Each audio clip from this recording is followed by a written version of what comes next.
Did you know that 1 out of 4 people know someone who's drowning? At the end of this video, you'll know many people who are drowning in the sea of sin.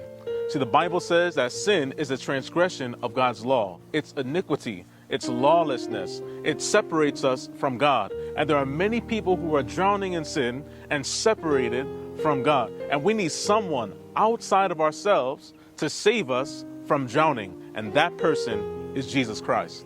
Picture someone who is drowning in the sea, and they're calling for help, they're calling for assistance, they're calling to be rescued, and someone comes up to him in a canoe to rescue him out of the water. And as the person comes to the canoe, he reaches out his hands to grab hold of the person drowning while the person grabs hold of the boat.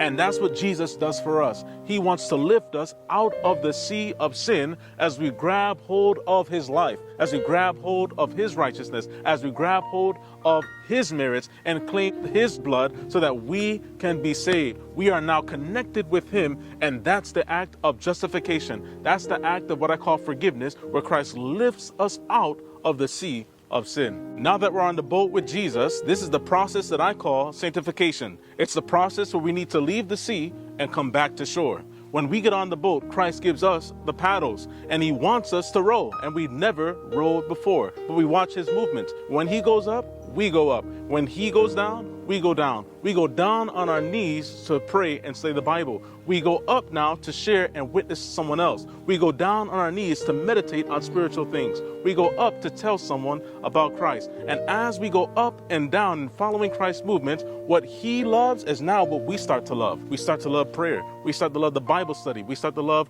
going to church. We start to love fellowship with others. And now we hate what he hates. We start to hate sin. We start to hate selfishness. We start to hate spending time with the world. And we become like him. The process of sanctification. See, as we get closer to the shore, the further we get from the sea. And as we get closer to Jesus, the further we get from sin.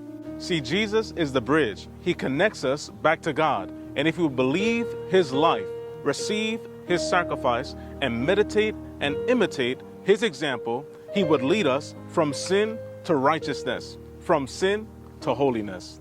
But the path from sin to righteousness, from sin to holiness, is not an easy path, because where we're trying to go is where Satan once was. This path will require full surrender, consecration, dedication, commitment, and more. We'll have to go through persecution, trials, obstacles, temptations, and the list goes on. But when we finally get to the top, every step toward Jesus was worth it.